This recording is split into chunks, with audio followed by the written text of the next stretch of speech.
Okay, ಇಲ್ಲಿ ಬಹಳಷ್ಟು ಮಕ್ಕಳಿಗೆ ಈ ಮಿಯೋಸಿಸ್ ಅನ್ನೋದಕ್ಕೆ ಒಂದು ಕನ್ಫ್ಯೂಷನ್ ಆಗುತ್ತೆ. ಏನು meiosis 1, meiosis 2.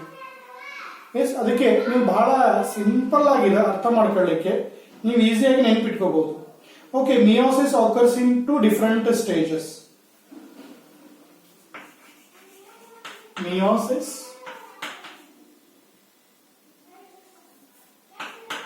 occurs in 2 different stages. 2 different stages. 2 stages ಅಲ್ಲಿ ಮಿಯೋಸಿಸ್ ಆಗುತ್ತೆ. ಅದಕ್ಕೆ ನಾನು ಫಸ್ಟ್ ಸ್ಕಿಮ್ಯಾಟಿಕ್ ರಿಪ್ರೆಸೆಂಟೇಷನ್ ತೋರಿಸ್ಬಿಡ್ತೀನಿ, ಕರೆಕ್ಟ್ ಆಗಿ ನೆನ್ಪಿಟ್ಕೊಳ್ರಿ, ಮುಂದೆ ಕನ್ಫ್ಯೂಷನ್ ಆಗೋದು ಬೇಡ. ಎಸ್, ಇಲ್ಲಿ ಮಿಯೋಸಿಸ್ 2 ಸೆಲ್ ಡಿವಿಷನ್ ಯಾವುದು ಅಂದ್ರೆ, ಒಂದನ್ನ ಮಿಯೋಸಿಸ್ 1 ಅಂತ ಕರೀತೀವಿ. ಓಕೆ, ಎಸ್, ಇನ್ನೊಂದನ್ನ ಮಿಯೋಸಿಸ್ 2. ಓಕೆ, ನಾನು ನಿಮ್ಗೆ ಆಲ್ರೆಡಿ ಮೈಟೋಸಿಸ್ ಅನ್ನ ರಿಪೀಟ್ ಮಾಡಿ ಹೇಳಿದ್ದೀನಿ. ಮೈಟೋಸಿಸ್ ಅಲ್ಲಿ ಯಾವ ತರ ಇರುತ್ತೆ, ಇಲ್ಲೂ ಅದೇ ತರ ಇದೆ, ಏನು ಚೇಂಜಸ್ ಇಲ್ಲ, ಅಷ್ಟು ಚೇಂಜಸ್ ಇರಲ್ಲ ಇಲ್ಲಿ. ಓಕೆ, ಈಗ ನಿಮ್ಗೆ ಗೊತ್ತಾಯ್ತು ಮಿಯೋಸಿಸ್ ಅಲ್ಲಿ ಡೆಫಿನಿಷನ್ ಬರ್ದಿದ್ರಿ. ಏನ್ ಬರ್ದಿದ್ರಿ ಅಂದ್ರೆ, 1 ಪೇರೆಂಟ್ ಸೆಲ್ಲು 2 ಸಲ ಡಿವೈಡ್ ಆಗುತ್ತೆ. 2 ಸಲ ಡಿವೈಡ್ ಆದಾಗ 4 ಡಾಟರ್ ಸೆಲ್ಸ್ ಬರುತ್ತೆ ಅಂತ. 1 parent cell divides into 2 times, divides twice. ಈಗ ನಾನು ಹೇಳಿದ್ರೆ ಒಂದು ಆಪಲ್ ತಗೊಂಡ್ ಬಂದು 1 ಕಟ್ ಮಾಡಿದ್ರೆ ಎಷ್ಟಾಗುತ್ತೆ, 2 ಆಗುತ್ತೆ. ಅದನ್ನ ಇನ್ನೊಂದ್ಸಲ ಕಟ್ ಮಾಡಿದ್ರೆ 4 ಆಗುತ್ತೆ. ಓಕೆ, ಅದಕ್ಕೆ ಇಲ್ಲಿ ಏನು 2 ಸಲ ಡಿವೈಡ್ ಆಗಿ 4 ಡಾಟರ್ ಸೆಲ್ಸ್ ಬರುತ್ತೆ. ಫೈನ್. ಈಗ ಮಿಯೋಸಿಸ್ 1 ನಿಮ್ಗೆ ಹೇಳ್ಬೇಕಾದ್ರೆ ಮೇನ್ ನಿಮ್ಗೆ ಆಲ್ರೆಡಿ ಗೊತ್ತಿದೆ, ಮೈಟೋಸಿಸ್ ಅಲ್ಲಿ ಯಾವ್ದಾವ್ದು ಸ್ಟೇಜ್ ಬರುತ್ತಪ್ಪ, ಪ್ರೋಫೇಸ್ ಅಂತ ಬರುತ್ತೆ, ಹೌದಾ? ನೆಕ್ಸ್ಟ್ ಮೆಟಾಫೇಸ್ ಅಂತ ಬರುತ್ತೆ, ನೆಕ್ಸ್ಟ್ ಎನಾಫೇಸ್ ಅಂತ ಬರುತ್ತೆ.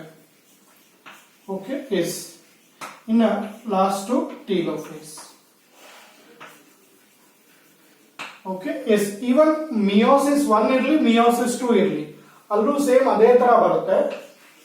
ಓಕೆ, ಎಸ್, ಇದರಲ್ಲಿ 1 ಪ್ರೋಫೇಸ್, ಮೆಟಾಫೇಸ್,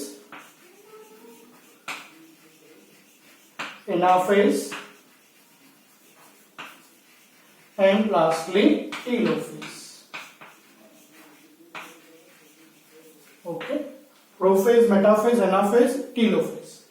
ಇಂಟ್ರೆಸ್ಟಿಂಗ್ ಏನಪ್ಪಾ ಅಂತಂದ್ರೆ, ಮಿಯೋಸಿಸ್ 1 ಕೆಳಗಡೆ ಬರೋದನ್ನ ಎಲ್ಲ 1 ಅಂತ ಹೇಳ್ತೀವಿ.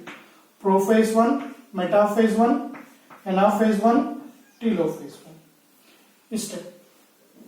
2 ಕೆಳಗೆ ಬರೋದನ್ನ, ಮಿಯೋಸಿಸ್ 2 ಕೆಳಗಡೆ ಬರೋದನ್ನ, ಓಕೆ, ಎಸ್, ಮಿಯೋಸಿಸ್ 2 ಕೆಳಗೆ ಬರೋದನ್ನ prophase 2, metaphase 2, anaphase 2, telophase 2.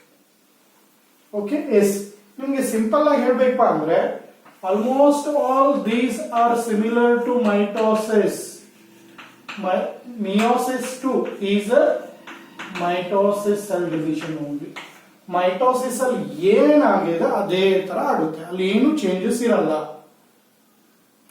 Okay, yes, ಇನ್ನ ಮಿಯೋಸಿಸ್ 1 ಇದೆ ನೋಡಿ, ಇಲ್ಲೂ same metaphase, prophase, metaphase, anaphase, telophase, same process.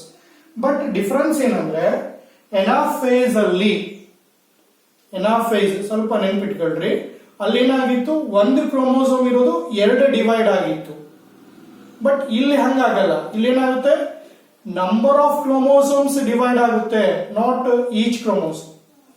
Okay, ಈಗ ಸೇ ಫಾರ್ ಎಕ್ಸಾಂಪಲ್ ಇಲ್ಲಿ 46 ಕ್ರೋಮೋಸೋಮ್ ಹ್ಯೂಮನ್ ಬೀಯಿಂಗ್ ಸೆಲ್ಸ್ ಇತ್ತು ಅಂದ್ರೆ, ಅದು ಎನಾಫೇಸ್ ಬಂದಾಗ 1 ಸೆಲ್ಗೆ 23 ಹೋಗುತ್ತೆ, ಇನ್ನೊಂದು ಸೆಲ್ಗೆ 23 ಹೋಗುತ್ತೆ. ಅದೇ ಮೇನ್ ಡಿಫರೆನ್ಸ್, ಹೌದಾ? ಎಸ್, ಇನ್ನೊಂದು ಇಂಟ್ರೆಸ್ಟಿಂಗ್ ಏನಪ್ಪಾ ಅಂದ್ರೆ, ಪ್ರೋಫೇಸ್ 1 ಕೆಳಗಡೆ ನಾನು ಜಾಗ ಬಿಟ್ಟಿದ್ದೀನಿ. ಓಕೆ, ಇಲ್ಲಿ ಸರ್ಟೇನ್ ಒಂದು ಇಂಟ್ರೆಸ್ಟಿಂಗ್ ಪ್ರೋಸೆಸ್ ಆಗುತ್ತೆ, ಅದನ್ನೇ ನಾವು ಜೆನೆಟಿಕ್ ರೀಕಾಂಬಿನೇಷನ್ ಅಂತ ಕರಿತೀವಿ. ಅಂದ್ರೆ ಜೆನೆಟಿಕ್ ಮಟೀರಿಯಲ್ ಎಕ್ಸ್ಚೇಂಜ್ ಆಗುತ್ತೆ. ಓಕೆ, ಆ ಎಕ್ಸ್ಚೇಂಜ್ ಆಗಕ್ಕೆ ಇಲ್ಲಿ 5 ಸ್ಟೇಜ್ ಬರುತ್ತೆ. ಓಕೆ, ಎಸ್, ಅದನ್ನ ನೆನ್ಪಿಟ್ಕೊಳ್ರಿ, ಯಾಕಂದ್ರೆ ಎಕ್ಸಾಮ್ ಅಲ್ಲಿ ಬಹಳ ಸಲ ಕೇಳಿರೋದು ಅದೇ, ಬೇರೆ ಪ್ರಶ್ನೆ ಯಾವುದು ಇಲ್ವೇ ಇಲ್ಲ ಇಲ್ಲಿ. ಈ ಒಂದು ಮಿಯೋಸಿಸ್ ಅಲ್ಲಿ 2 ಕ್ವಶನ್ 1 ಮಾರ್ಕಿಗೆ ಬಂದ್ರೆ, why meiosis is called reductional cell division, ಸರಿನಾ? ಇನ್ನ describe the subphases of prophase 1 of meiosis 1. Okay, yes, subphases of prophase 1 ಯಾವ್ದು ಅಂದ್ರೆ ಲೆಪ್ಟೋಟೀನ್. ಇವು ಸೀಕ್ವೆನ್ಸ್ ಆಗಿ ಬರೀಬೇಕು, ಹಿಂದೆ ಮುಂದೆ ಬರೆಯಲ್ಲ, ತಲ ಇಟ್ಕೊಳ್ರಿ. ಮೈಟೋಸಿಸ್ ಬರೆದ್ರೆ, ಮಿಯೋಸಿಸ್ ಬರೆದ್ರೆ ಎಲ್ಲವೂ ಸೀಕ್ವೆನ್ಸ್. ಪ್ರೋಫೇಸ್ ಆದ್ಮೇಲೆ ಮೆಟಾಫೇಸ್, ಮೆಟಾಫೇಸ್ ಆದ್ಮೇಲೆ ಎನಾಫೇಸ್, ಎನಾಫೇಸ್ ಆದ್ಮೇಲೆ ಟೀಲೋಫೇಸ್. ಇಲ್ಲ ನಂಗೆ ಬೇಜಾರು ಆಗುತ್ತೆ ಟೀಲೋಫೇಸ್ ಫಸ್ಟ್ ಬರೀತೀನಿ ಅಂದ್ರೆ ರಾಂಗ್. ಇವೆಲ್ಲ ಏನಪ್ಪಾ ಅಂದ್ರೆ ಸೀಕ್ವೆನ್ಶಿಯಲ್ ಇವೆಂಟ್ಸ್. ನಾನು ಅದಕ್ಕೆ ಸೆಲ್ ಸೈಕಲ್ ಅಲ್ಲಿ ಹೇಳಿದ್ದೀನಿ. What is cell cycle? Sequential event occur during in cell which cell prepares and divide. Preparation is called non-dividing, dividing is called M phase. Okay, yes, ಅದಕ್ಕೆ ಈ ತರ ಸೀಕ್ವೆನ್ಶಿಯಲ್ ಬರೀಬೇಕು. ಇಲ್ಲಿ ಪ್ರೊಫೇಸ್ 1 ಅಲ್ಲೂ ನೀವು ಸೀಕ್ವೆನ್ಸ್ ಮೇಂಟೈನ್ ಮಾಡಬೇಕು. ಒಂದು leptotene, B zygotene, okay, C pachytene, okay, S D diplotin,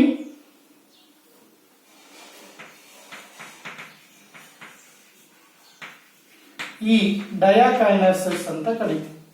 okay, S diakinesis. Okay, yes. ಈಗ ನೀವು 5 ಸ್ಟೇಜ್ ಬಹಳ ಇಂಪಾರ್ಟೆಂಟ್. ಎಕ್ಸಾಮ್ ಅಲ್ಲಿ ಇದೇ ಕ್ವಶನ್ ಬಹಳ ಸಲ ಬಂದಿರೋದು. ಏನ್ ಕ್ವಶನ್ ಬಂದಿದ್ದು ಅಂದ್ರೆ describe the subphases of prophase 1 of meiosis 1. ಈಗ prophase 1 of meiosis 1 ಹೇಳೋ ಅವಶ್ಯಕತೆ ಇಲ್ಲ. prophase 1 ಅಂದ್ರೆ it's understood, comes under meiosis 1. ಎಲ್ಲಿ 1 ಬರುತ್ತೆ ಅವೆಲ್ಲ meiosis 1 ಕೆಳಗೆ ಬರೋದು. Sir prophase 2, metaphase 2, anaphase 2, telophase 2 ಅವ್ನು ಕೇಳಲ್ಲ. ಅವ್ನು ಕೇಳಬೇಕಾದ್ರೆ ಡೈರೆಕ್ಟ್ ಆಗಿ ಮೈಟೋಸಿಸ್ ಅಲ್ಲೇ ಕೇಳಿರ್ತಾರೆ, ಮಿಯೋಸಿಸ್ಗೆ ಬರಲ್ಲ ಅವರು. Okay, yes. ಈಗ ಒಂದು ಕನ್ಕ್ಲೂಷನ್ ಬರ್ರಿ. ಮಿಯೋಸಿಸ್, ಓಕೆ, ಒಂದು ಪೇರೆಂಟ್ ಸೆಲ್ ಇರುತ್ತೆ. ನಾನು ಹೇಳಿದ್ರಲ್ಲ ಇದು ಹ್ಯೂಮನ್ ಬೀಯಿಂಗ್ ಸೆಲ್ ಇದ್ರೆ 46 ಕ್ರೋಮೋಸೋಮ್ಸ್ ಇರುತ್ತೆ. ಓಕೆ, ಟೀಲೋಫೇಸ್ ಎಂಡ್ ಆದಾಗ 2 ಡಾಟರ್ ಸೆಲ್ಸ್ ಬರುತ್ತೆ. ಈ 2 ಡಾಟರ್ ಸೆಲ್ಸ್ ಅಲ್ಲಿ ಕ್ರೋಮೋಸೋಮ್ ನಂಬರ್ ಎಷ್ಟಾಗಿರುತ್ತೆ? ಇಲ್ಲಿ 23. Okay, yes 46. ಈ 23 ಇರೋ ಸೆಲ್ಸ್ ಇಲ್ಲಿ ಡಿವೈಡ್ ಆಗುತ್ತೆ. ಎಲ್ಲಿಗೆ? ಮಿಯೋಸಿಸ್ 2 ಗೆ ಬರುತ್ತೆ.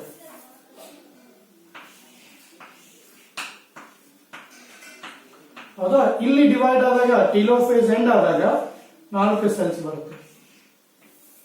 Okay, S. 2 ಸಲ ಡಿವೈಡ್ ಆಗಿದ್ದಕ್ಕೆ 4. Number of chromosomes remains same. ಹೌದಾ? ಮೈಟೋಸಿಸ್ ಅಲ್ಲಿ ಏನಂತ ಹೇಳ್ತೀರಾ?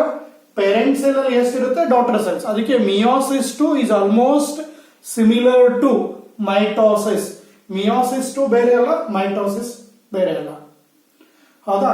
ಎಸ್. ಅದಕ್ಕೆ ನಾನು ನಿಮ್ಗೆ ಇನ್ನೊಂದು ಕ್ಲಿಯರ್ ಆಗಿ ಹೇಳ್ತೀನಿ. ಈ ಚಾಪ್ಟರ್ ಅಲ್ಲಿ ನಾನು ನಿಮ್ಗೆ ಯಾವ ಫೇಸಸ್ ಹೇಳಲ್ಲ. ಮೇನ್ ಹೇಳ್ಬೇಕಾಗಿದ್ದು ಇದು ಪ್ರೊಫೇಸ್ 1 ಸಬ್ ಫೇಸಸ್. ಓಕೆ, ಅದಕ್ಕೆ ನಾನು ರಿಪೀಟೆಡ್ಲಿ ನಿಮ್ಗೆ ಹೇಳ್ತಾ ಇದ್ದೀನಿ. 5 ಮಾರ್ಕಿಗೆ ಈ ಕ್ವಶನ್ ಅನ್ನ ಕೇಳ್ತಾರೆ. ಇದೇ ಕೇಳಿರೋದು, ಏನು ಇಲ್ಲ. ಇಲ್ಲಿ ಮೇನ್ ಏನಪ್ಪಾ ಅಂದ್ರೆ ಜೆನೆಟಿಕ್ ಮಟೀರಿಯಲ್ ರೀಅರೇಂಜ್ ಆಗುತ್ತೆ, ಜೆನೆಟಿಕ್ ರೀಕಾಂಬಿನೇಷನ್ ಆಗುತ್ತೆ. ಅದಕ್ಕೆ ಒಂದ್ ಕಡೆ ಹೇಳ್ತೀವಿ, ನಾವು ಏನ್ ಹೇಳ್ತೀವಿ ಅಂದ್ರೆ ಈ ಒಂದೇ ಕಪಲ್ಸ್ ಪೇರೆಂಟ್ಸ್ ಇಂದ ಬಂದಿರೋ ಮಕ್ಕಳಲ್ಲಿ ಡಿಫರೆನ್ಸ್ ಇರುತ್ತೆ. ಆ ಡಿಫರೆನ್ಸ್ ಗೆ ಕಾರಣ ಏನು ಅಂತ ಗೊತ್ತಾಗಬೇಕಾದ್ರೆ ಇವು 5 ಸ್ಟೇಜ್ ಅನ್ನು ಸ್ಟಡಿ ಮಾಡಿ. ಓಕೆ, 5 ಸ್ಟೇಜ್ ಹೆಸರು ಯಾವುದು? ಒಂದು ಲೆಪ್ಟೋಟೀನ್, ಝೈಗೋಟೀನ್, ಪ್ಯಾಚರ್ಟೀನ್, ಡಿಪ್ಲೋಟೀನ್, ಡಯಾಕೈನೆಸಿಸ್. ಲೆಪ್ಟೋಟೀನ್, ಝೈಗೋಟೀನ್, ಪ್ಯಾಚರ್ಟೀನ್, ಡಿಪ್ಲೋಟೀನ್, ಡಯಾಕೈನೆಸಿಸ್. ಓಕೆ, ಅದಕ್ಕೆ ನೀವು 5 ಸ್ಟೇಜ್ ಅನ್ನ ಕರೆಕ್ಟ್ ಆಗಿ ನೆನ್ಪಿಟ್ಕೊಳ್ರಿ. 5 ಸ್ಟೇಜ್ ಮೇಲೆ ನಿಮ್ ಕ್ವಶನ್ ಬರುತ್ತೆ. ಸರಿನಾ? ಎಸ್. ಇವತ್ತು ಇಲ್ಲಿಗೆ ಸ್ಟಾಪ್ ಮಾಡ್ತೀನಿ. ನಾಳೆ ಕ್ಲಾಸು ಅಥವಾ ನೆಕ್ಸ್ಟ್ ಕ್ಲಾಸ್ ಅಲ್ಲಿ ಪ್ರೊಫೇಸ್ 1 ಸಬ್ ಫೇಸಸ್ ಅನ್ನ ಹೇಳ್ತೀನಿ. Okay, yes. Thank you.